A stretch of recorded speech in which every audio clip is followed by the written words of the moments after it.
What's up, guys? Fitness for life. Just wanted to talk about diet, and I guess a little more about the difference between men and women in terms of getting a ripped body or aesthetically pleasing but healthy and athletic body. Uh, well, again, I'm not a personal trainer, or nor am I a physical trainer or even a nutrition expert. I guess my background is that I been doing some sort of working out, weightlifting for the last 10 years.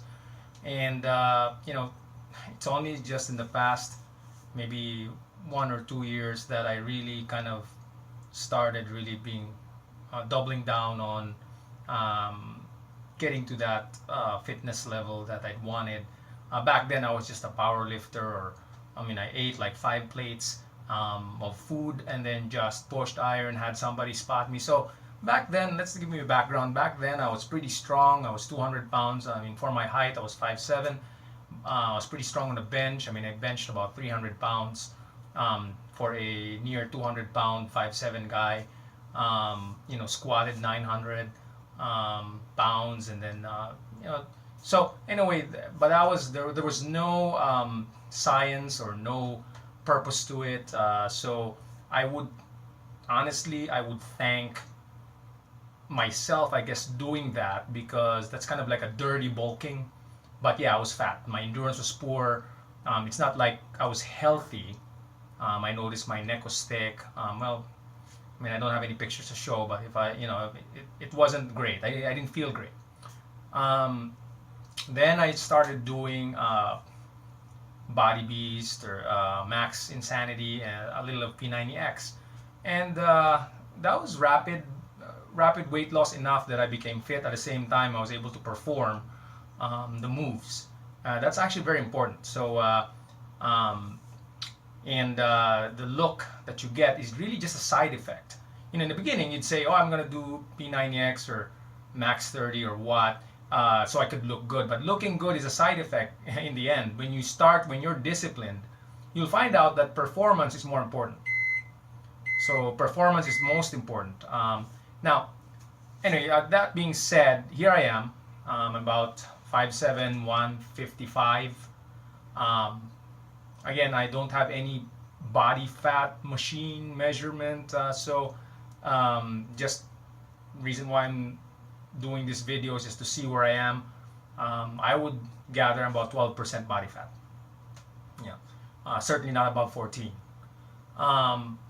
So anyway, we'll talk about that. So before we talk about diet and the difference between men and women and aesthetics on men and women, let's just say that there are three parameters that will help you determine your, your progress. All right, and I would like to thank. I've looked at YouTube, Kinobody, Grego Gallagher, Radu, Antonio, Think Eat Lift, a little bit of Brandon Carter, and then a little bit of even Six Pack Shortcuts, wherever those guys are on YouTube. They're helpful. It's good to look at and see what they say. Even Athlean X, that was pretty good too. He talked. Jeff Cavalier talked more about working out the right way. Now, these are guys. Again, I'm not endorsing any of these people. All right, that's the key. I'm not endorsing any of these people. But I give my thanks to them for knowing all of the, teaching me all of that. But not here to endorse them, but just for me to share what I've learned and maybe a little bit my opinion. So anyway, so let's start with, I guess, the goals, the goal physique of men and for a man and also woman. Now, I'm not a woman. For men, I'm speaking out of experience. For women, I read enough and looked at enough that it's pretty similar, but there's a little difference. Okay, so let's start with the goal physique of a man. Okay, in terms of aesthetics and health and just everyday life, you're not a bodybuilder. You're not working out to join competition, or or you're not a power lifter to show off strength. You just want to be somebody fit, or even look like a fitness model, right? I mean, but again, you're not going to do a Calvin Klein shoot or what, all right? But at least look like something pleasant or what. But so here's what for me, I think, and again, I give thanks to Kinobody and all that because they're kind of more into that. So for me, a man would be about a man, a healthy male, healthy fit male. You'd like to be about 10% body fat, right? 10% and around below. 8 to 10%. That's great. You'll probably get, you'll have some semblance of a six pack. Now, don't expect, I mean, there is some genetics too, but don't expect to get, not everybody will be able to have six pack without shadows or, you know what I mean? I mean, like, it'll be tough. I mean, you have to go below 8% to be sure that you'll get a six pack without flexing or without shadows. I mean, like right now, there's shadows, but it's not like it'll be, you walk around and you'll see that. So, and again, and that's not the goal, okay? Because that's actually, and I'll explain. At 8 to 10% body fat, where you have some semblance, of shreddedness, that's where you've got the highest testosterone level, and you can tell that. You don't have to go to a doctor, although okay, you can go to a doctor to check your testosterone levels, but the best indicator is really sex drive, right? And that's pretty personal. You can feel it. Like for me, I mean, I can feel there are things like morning erections. So if you feel those, then you're good. And the studies are showing that 8 to 10% body fat for males, the ripped male, is good enough. So you'd want to get to that level, right? I mean, and for aesthetics, and we'll talk about aesthetics now. So aside from that, so that means there are two things you have to do, right? One is diet, and one is building muscle. Okay, and so for males, it's gonna be the challenge there is not the diet. Okay, there's no excuse because the calorie level, the calorie maintenance for males is actually pretty high compared to women. So we'll talk about women later, but it's pretty high, right? I mean, 2,500 or something like that. I mean, so no excuse. That's plenty of food. The only tough part here, and again, to lose weight, you have to have a calorie deficit. There's no question. Don't care what diet you do. 500 less than the maintenance calories will give you a healthy way of losing weight, because you don't want to lose weight too quickly. You don't want to starve yourself or do yo-yo, and then because studies show you'll gain it back quickly. You lose your willpower, you'll be irritable. I mean, everything, your testosterone will go down. So it's bad. But 500 less will be enough. So no excuse, right? The only difficult part about that is your macros. Now, it's important for males to go to that lean cut and healthy, right? Because that's healthy, 8 to 10. No lower than that. I don't even advise that. The hard part there is maintaining the macros and the workouts. You have to do resistance training, no question about it. No just walking and nothing like that. You got to actually do resistance training to gain the muscle and everything. And so in terms of diet, you want your proteins to be at least 40%, 40, 30, 30. So you heard about the 1 gram per pound body weight. That's about 40% of protein, 40% of your daily protein needs for building muscle. Okay. The carbs would be about 30% and fats would be 30%. But here's the deal. To me, in my opinion, but also based on many studies that I've seen, to me, protein is number one, and number two would be fats, and number three, the sacrificial kind of macro would be carbs. Now let's explain that. You need protein to build muscle, no question. All right. If you're a bodybuilder, go ahead, do 2 grams per body weight, and maybe you're going to sacrifice obviously your carbs and fats, and to me that's not really good. Honestly, that's not really good. I mean, if you sacrifice your carbs and fats for protein, you actually lower your testosterone, and then you also have problems with cravings because of the leptin, ghrelin. So anyway, that's the reason. But protein be most important. You want to keep that at least 1 gram per pound body weight, not lower than 0.6 grams per body weight, which is for a normal male. So then you need fats to keep it at 25% to 30. Don't go lower, because fats is key for testosterone and cholesterol. So you need both of those to get good T levels. You need your testosterone to be good enough, because your testosterone is the one that stimulates growth of muscle, and it also reduces body fat. All right, so that's very, very important. And the other benefits of sex drive, getting a hard on. I mean, come on. So that's very important, right? So the only sacrificial thing would be carbs. Now, when you lower your carbs obviously too much, you get the cravings. You get you want to eat some sugars, pastry. So that's the problem. That's the challenge. So again, no excuse in terms of calories, but then you have to maintain your macros. So you just can't go eat a burger and say, well, you know what, it's still within my calorie deficit plan. The problem is that the macros are out of whack. Too much fat, too much carbs, too much fat over the 35%. So it's out of whack. So that's where the willpower is hard. And the second will part for males, compared to women, again, we'll talk about women after this, is that the training.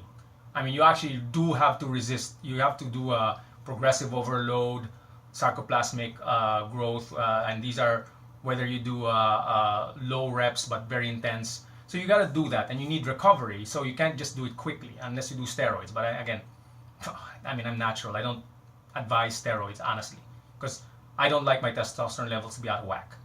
So you do need to have some strength training, which, again, so that's the challenges for men. All right, it's keeping the macros. So you just can't, even though you have plenty of calories to work with, you can't just eat too much carbs, sacrifice your protein, sacrifice your fat, because carbs is the key, right? Carbs are really the ones that everybody goes out for, and have an enjoyable meal, So that's for men. And then the resistance training, the relative strength. So let's talk about a little bit about relative strength. You need to know your relative strength standards, so that to know that you're building muscle, right? Again, there are three things, right? We talk about weight, looking at the mirror, and your performance. So in terms of weight, of course, if you're losing weight, you're losing some body fat, but you might be losing muscle. You'll never know, right? So weight is not totally the important thing, and you got the water weight and hydration state and glycogen in your muscles that can change the weight. So you can't rely on weight alone. The mirror is important. So that's why I'm doing this, right?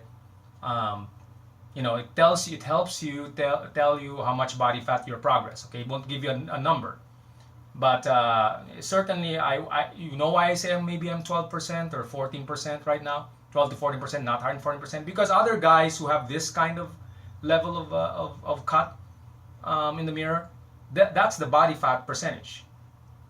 So you can compare that. You can just go look at Google and YouTube and see, and then you can determine this. So for me, this seems to be about 12%. All right, not lower than 12%, I think. Not higher than 14% for sure. So that's so relative strength is funny, because now performance, right? That's the key, because there's no way these guys like Brandon Carter, Greg O'Gallagher, they're pretty strong.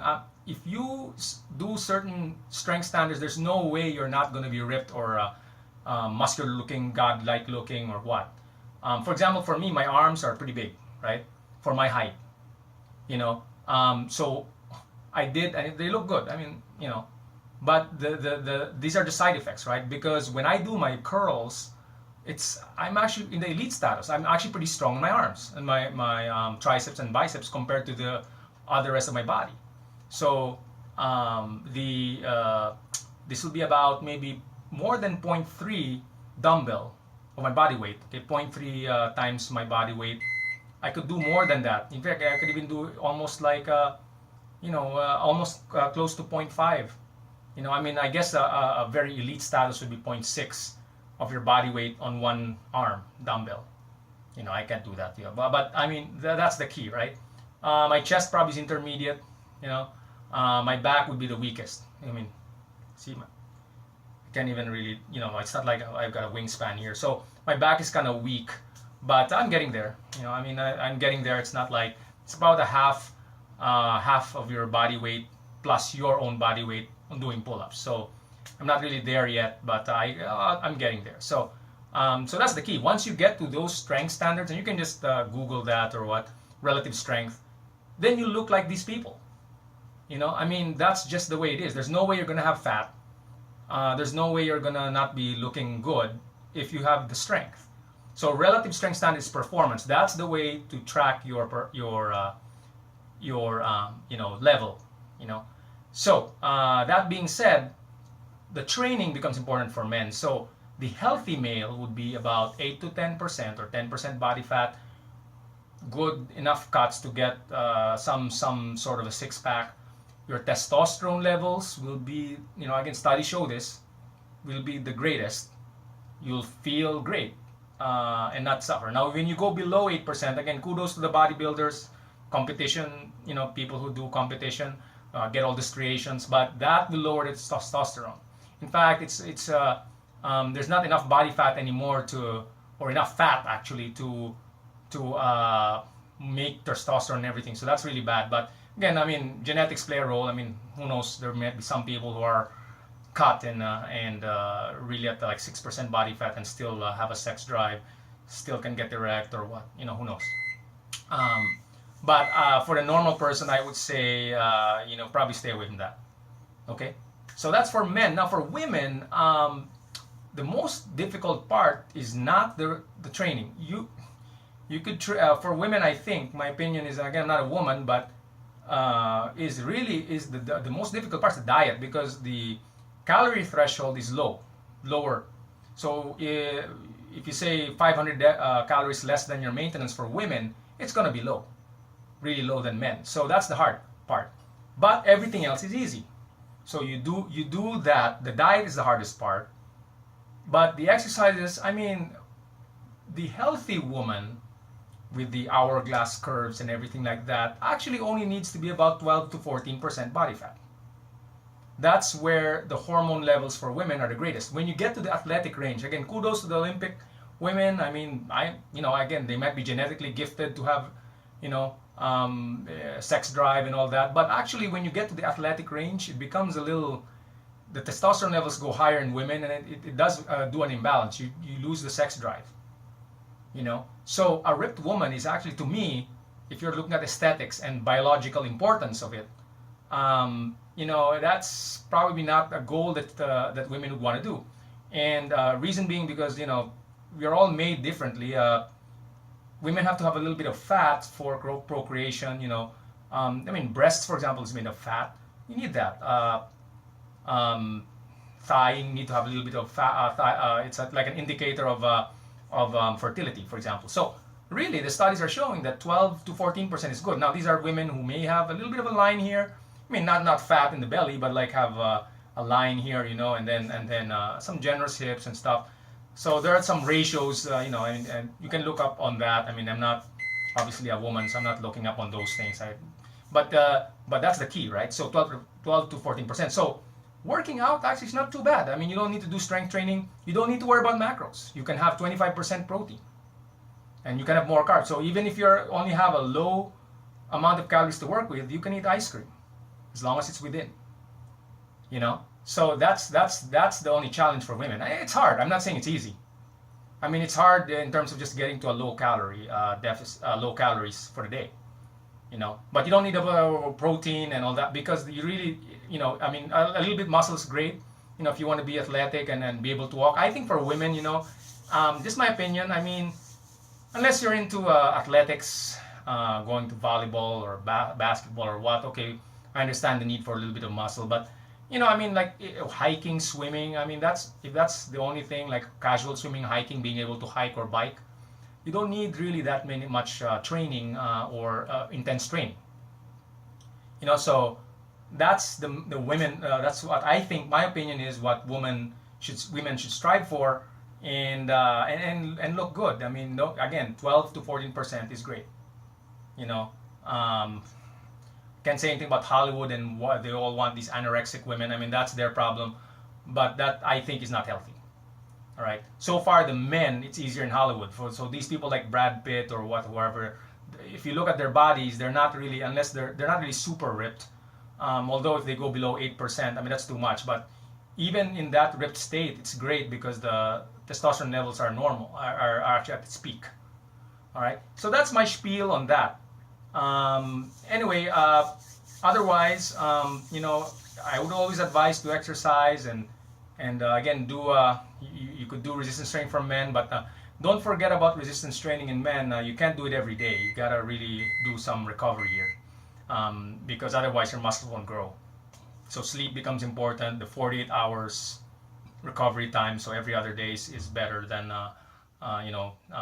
doing it every day, for example, for resistance training. So anyway, I'm sure I'm gonna make more videos about it, but just want to share that because really I enjoy fitness, and hopefully some other people would start doing it too. As I said, fitness for life. Thank you.